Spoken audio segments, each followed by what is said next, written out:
skor dari Nuklir itu udah jadi skor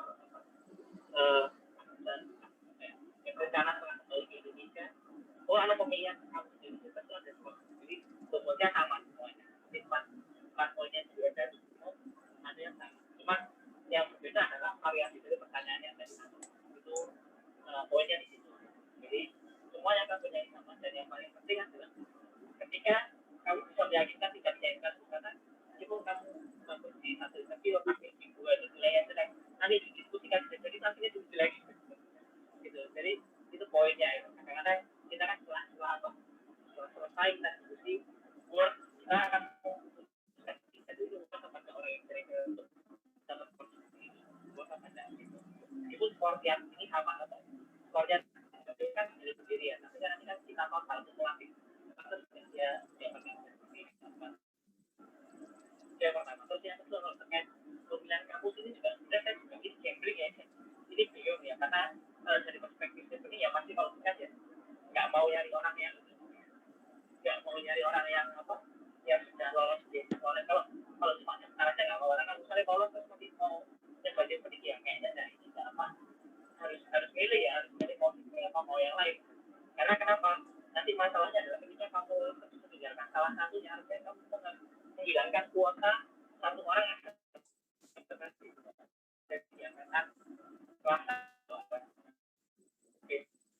halo Mas Jibril. Kalau lolos di sini akhirnya dia ini akhirnya dia membuat satu posisi pening itu hilang. Oke, ya Mas Jibril. Ya, oke. Kita lanjut ya Mas Jibril, tadi berarti kurang lebih pertanyaannya sudah terjawab. Kita lanjut ke pertanyaan dari Kak Sergio Rinaldi. Malam dok, untuk menampilkan networking, apakah harus menunjukkan adanya kontak dengan pejabat publik atau organisasi kepemerintahan? Boleh, tapi intinya yang ada hasilnya yang mana? Kalau cuma kenal kan namanya networking. Jadi nyebutnya 1-2 aja nggak apa-apa, tapi ada hasilnya, ada follow-up-nya. Kalian dengan teman AB, terus saya yakinnya bersama-sama dia seperti ada. Dan itu lebih jelas daripada kalau apa dia cuma sekedar kenal tapi bukan networking yang fruitful yang menghasilkan sesuatu. Kalau usah disebutkan banyak-banyak 1-2 aja tapi ada hasilnya. Ya. Baik, terima kasih Mas Jibril. Kita lanjut ke pertanyaan dari Kak Yuke. Tadi sebagai menjawab ya Kak Sergio. Jadi kalau bisa memang bagus kalau ada 1 atau 2 orang yang terkait dengan pejabat publik atau organisasi kepemerintahan. Kita lanjut ke pertanyaan dari Kak Yuke Tridayanti. Kak, saya pernah lihat ada Chevening Awardee yang berbeda tentang seleksi awardee ini tidak membutuhkan sertifikasi bahasa Inggris. Apakah ada ini terkait ada perihal baru tersebut. Pasti ada perubahan menjadi dasar penilaian pemberi beasiswa Chevening tahun 2021-2022. Misalkan pertanyaan interview yang beda dari tahun ini dan tahun-tahun sebelumnya saat masih butuh sertifikat IELTS. Apakah ada info terupdate Kak tentang dasar penilaian Chevening untuk tahun 2021 dan mungkin list pertanyaan interview yang berbeda dari sebelumnya mengingat ada perubahan tidak adanya IELTS tahun ini? Silakan dijawab Mas Jibril. Nah, permasalahannya kan saya cuma jadi interviewer sama dengan jadi saya tidak tahu yang sebelumnya pertanyaannya kayak gimana. Tapi ya kembali lagi, jadi kita tidak bisa ya. Makanya kalau kita kan sudah jangan mindsetnya nyari contohan KPA. Nah itu juga nggak. Mana pengen tahu semua pertanyaan ya boleh ya. Tapi kalau misalnya nyari itu kan kita juga tidak tahu. Itu kan generasi sebelum saya juga. Dan saya yakin pertanyaan beda karena mau saya 2 tahun aja pertanyaannya berbeda gitu. Meskipun konteksnya akan tetap putar pada leadership, networking, career plan, sama dan strategi.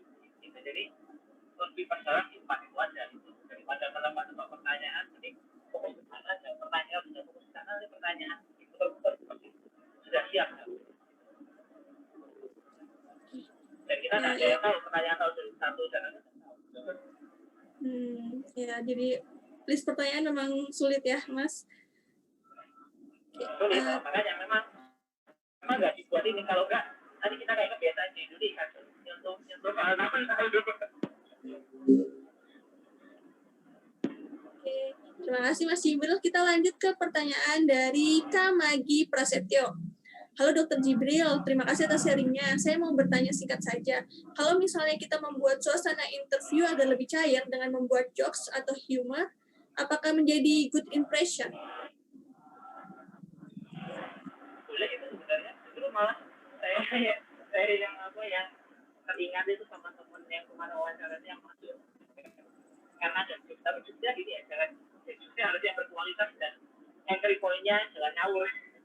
Karena kalau jokesnya ngawur entry point-nya ya salah. Jadi tetap dari formal, tapi misalnya nih, kayak tadi misalnya kayak tadi terus kan saya guyon program partai mau nyari masa kan itu kan jokes ringan waktu itu kan saya sampaikan waktu wawancara itu nggak masalah kalau kita juga lebih selipkan dalam jawaban pertanyaan gitu jangan yang apa yang nggak nyambung masa kamu baru datang untuk kamu itu kan nggak ini ya maksudnya nggak sesuai konteks tapi kalau misalnya kalian sudah storytelling terus itu ada cerita lucu dalam kejadian apa itu nggak apa-apa masukkan itu akan ketawa kok jadi ini tadi lebih cair gitu tapi masukannya jangan di awal atau mungkin bukan di momen di mana kamu tidak ditanyakan hal itu gitu. Ya, begitu ya. Jadi, Kak Magi, jadi itu hal yang bagus untuk jokes dan humornya. Tapi mungkin jangan di awal. Jadi disisipkan di sela-sela seperti itu dari Mas Jibril. Oke, semoga tadi jelas ya Mas Kak Magi. Kita lanjut ke pertanyaan dari Kak Puja Ahmad Habibi.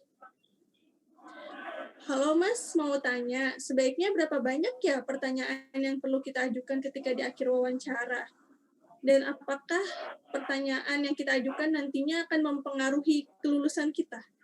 Terima kasih. Biasanya satu atau maksimal dua lah kalau kalian ingin kan dua nggak apa-apa kalau satu sebenarnya satu kalau ada dua nanti yang kedua kita memperdalam yang nomor nanti itu lebih karena karena pertanyaan di akhir itu sebenarnya ekspresi jadi itu nggak ada skornya kalau saya lihat tampil itu pertanyaan terakhir itu nggak ada skor tapi itu impresi karena ya kembali lagi setelah dinilai itu kalian keluar itu kan wawancara kan ngobrol ini benar nggak ya terusnya itu kan itu kan apa last impression lah istilahnya itu sejarah ini niat di awal ini sudah melalui ya dalam impresinya bagus jadi itu di momen-momen terakhir itu kalian bisa merubah nilai akhir kalian waktu penilaian di barat karena ada kita juga biasanya orang ini jelek tapi ketika dia pertanyaannya bagus ya ini harusnya 7 harusnya connect bukan 6 itu bisa terjadi di lasting jadi dia nggak dapat skor tapi dia bisa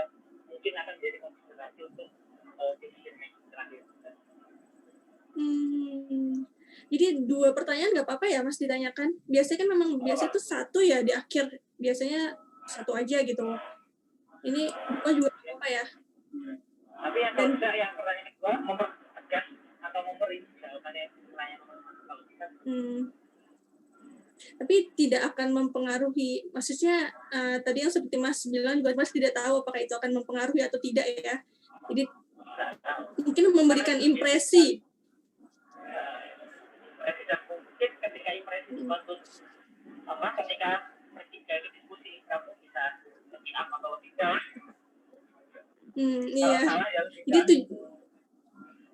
Jadi tujuannya memberikan impresi, tapi kita nggak tahu apakah nanti akan menaikkan nilai atau malah menurunkan ya.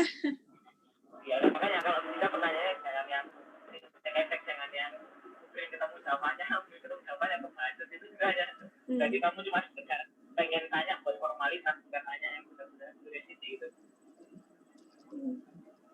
Ya, contoh pertanyaannya seperti yang tadi ya mungkin ya, yang di awal tadi mungkin ada contohnya, Mas Jibril. Nah, contohnya yang kalian jelek ya simple. Kira-kira kalau simple IELTS-nya kita minimal berapa? Kayak gitu yang lanjut lah itu. Terus saya setelah wawancara kira-kira